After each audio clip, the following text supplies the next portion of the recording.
श्रम कानूनों में बदलावों को लेकर सरकार के खिलाफ सीटू से लेकर कई मजदूर यूनियनों का प्रदर्शन जारी है। इस कड़ी में ट्रेड यूनियन संयुक्त मंच ने शुक्रवार को उपायुक्त शिमला के कार्यालय के बाहर सरकार के खिलाफ विरोध प्रदर्शन किया। सीटू के प्रदेशाध्यक्ष विजेंद्र मेहरा ने कहा कि सरकार मजदूरों के हितों में काम नहीं कर रही है, बल्कि उनकी मुश्किलें और बढ़ा रही है। उन्होंने कहा कि सरकार जो कह रही है कि हम मजदूरों के हित में काम कर रहे हैं, ये सब जनता की आंखों में धूल झोंकने का काम किया जा रहा है। श्रम कानूनों में बदलाव के चलते मजदूर वर्ग को कई मुश्किलों का सामना करना पड़ रहा है। कोरोना महामारी के दौरान सरकार इन मजदूरों की मुश्किलों को और बढ़ा रही है। मजदूरों को कई महीनों से वेतन नहीं मिला है। इस हालात में उन्हें घर-बार चलाने में कई दिक्कतों का सामना भी करना पड़ रहा है। ऐसे में सरकार इन जरूरतमंद लोगों की मदद करने के लिए आगे आए और अपने सभी मजदूर विरोधी फैसले वापस ले। उन्होंने कहा कि अगर सरकार जल्द से जल्द मजदूरों को राहत नहीं देती है तो आने वाले समय में मजदूर संगठन किसानों के साथ मिलकर सरकार के खिलाफ उग्र प्रदर्शन करेगा। पूरे देश में आज जो 10 केंद्रीय ट्रेड यूनियनें हैं और दर्जनों फेडरेशनें हैं, इन केंद्रीय ट्रेड यूनियनों में सीटू, इंटक, एटक और ऐसी अन्य 7 केंद्रीय ट्रेड यूनियनें और जो फेडरेशनें हैं, चाहे वो BSNL की है, बीमा की है, बैंक की है या जो भी सरकारी क्षेत्र में दूसरी फेडरेशनें काम करती हैं, सभी ने मिलकर आज जो है देशव्यापी प्रदर्शनों का आह्वान किया है इस बात को लेकर कि कोरोना के समय में वास्तव में सबसे ज़्यादा जो प्रभावित और पीड़ित हुए वो मजदूर हुए।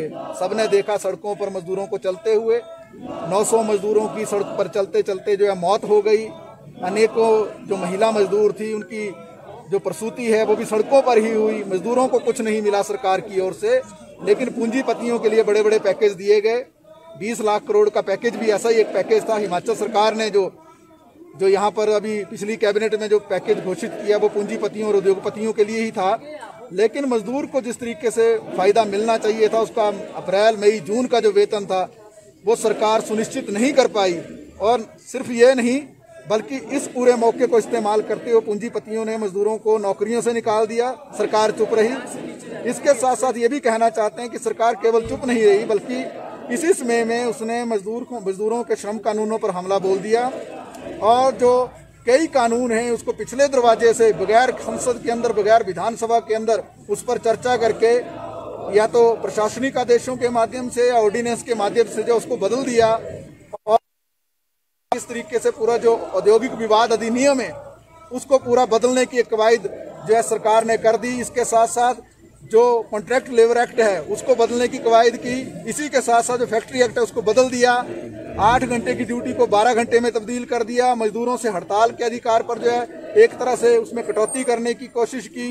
जो मजदूरों को बेनिफिट मिलते थे उस पर पूरा एक हमला बोल दिया। तो इसके खिलाफ पूरे देश में लड़ाई चल रही है कि कोरोना के समय में जो सबसे गरीब थे, जिनको मदद मिलनी चाहिए थी, उनको मदद तो मिली नहीं और इसके मदद के बजाय उनके कानूनों को ही पलट कर रख दिया और उनके कोई वेतन का जो सवाल आज भी खड़ा है। तो इसलिए आज पूरे देश के अंदर इस तरीके के प्रदर्शन हम कर रहे हैं और ये भी कहना चाहते हैं केंद्र की सरकार को कि अगला पड़ाव जो है वो 9 अगस्त को होगा, जो भारत छोड़ो आंदोलन के दिन के रूप में जाना जाता है, जिस दिन जो है हिंदुस्तान के करोड़ों करोड़ों किसान और मजदूर दोनों मिलकर जो सड़कों पर आ जाएंगे।